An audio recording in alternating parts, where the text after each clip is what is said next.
So Senator Booker breaks Strom Thurmond's filibuster record with a 25-hour marathon speech, and suddenly Democrats think they've found their Jimmy Stewart moment. Tell me, Jalen, is this resistance or just high-quality political theater for the TikTok generation? 300 million views doesn't lie, Arthur. While establishment Dems were busy crafting strongly worded emails, Booker actually made people feel something. You know what's theater? Watching our democracy burn while debating parliamentary procedure. That's precisely my concern. A viral moment doesn't equal policy change. 25 hours of righteous indignation, and what's changed?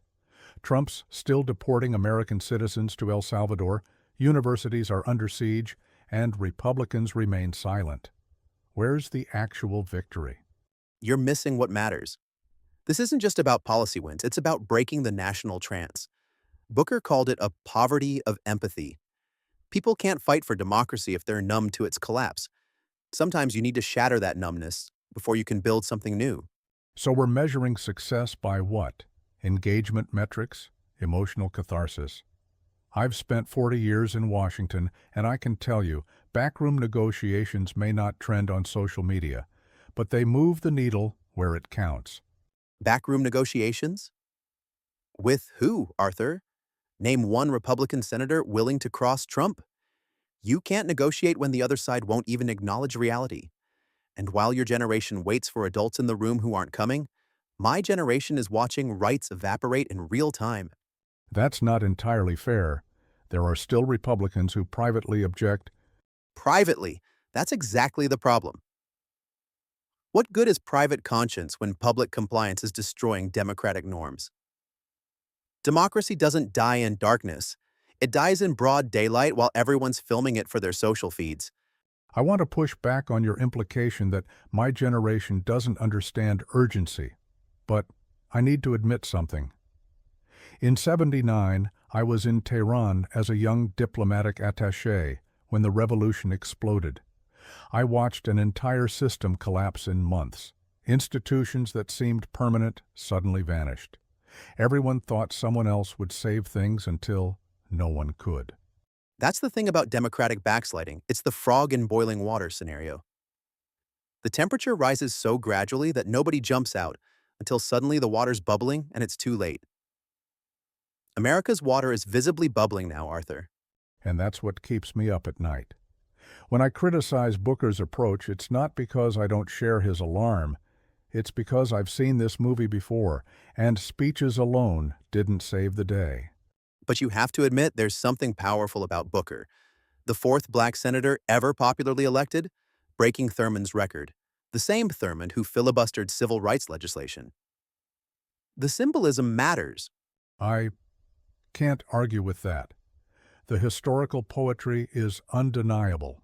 A black senator reclaiming that particular Senate tool from its segregationist legacy has an importance that transcends policy. I concede that point entirely.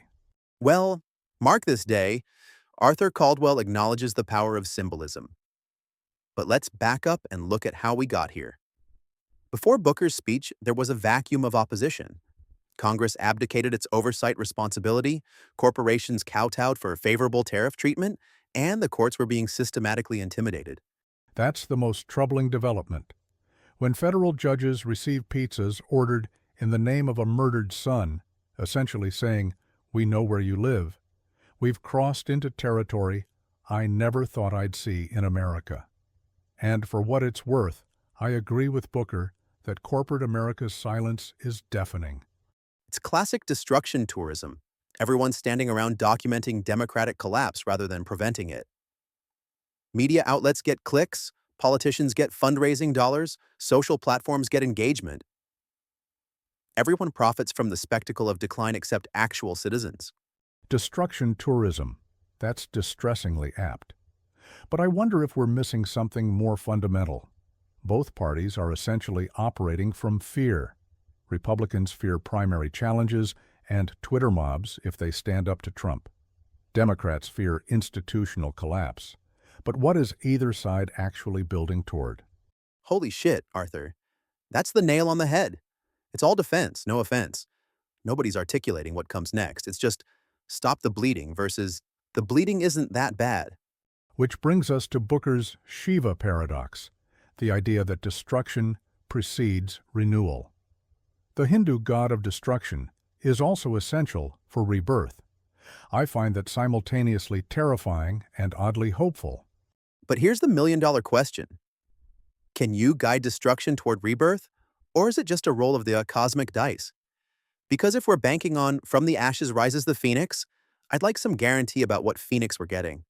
There are no guarantees, which is why I prefer incremental reform to revolutionary change, controlled burns over forest fires. But Booker made an interesting point about generational transition, noting that we're seeing the last of the baby boomer presidents and congressional leaders. But he also criticized Gen X and millennials for failing to dream America anew. The implication being that younger generations are better at criticism than construction.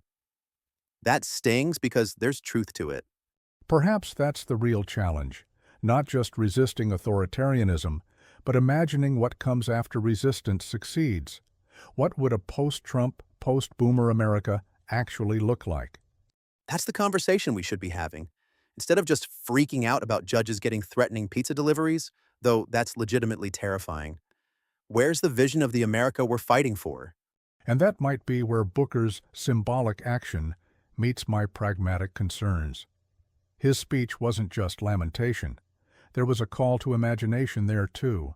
I'm still not convinced it changes policy in the short term, but perhaps it creates space for the visionary work to happen. So maybe we need both. The dramatic 25-hour speech to wake people up and the boring policy work to build what comes next. The struggle and the dream working in tandem. I'm old enough to know that history offers no certainties. Democracy remains an experiment, not a guarantee. If the Shiva Paradox holds true, the question becomes, are we willing to endure destruction for uncertain renewal? That's where I struggle. I want to be a prisoner of hope like Booker, but I also see the very real suffering happening right now to real people. Immigrants torn from families, science funding gutted, judges threatened. The cost of this creative destruction isn't being equally shared. And that's the true moral test. Not whether we can survive this moment, but whether we deserve to, whether we stood with those bearing the worst of it while we waited for that promised renewal. Damn, Arthur, maybe that's where Booker got it right. Not just in the spectacle of the 25 hours, but in using that platform to read letters from the endangered and invisible, to force America to witness what it's ignoring. The destruction part of Shiva's work seems well underway. The renewal? That remains in our hands.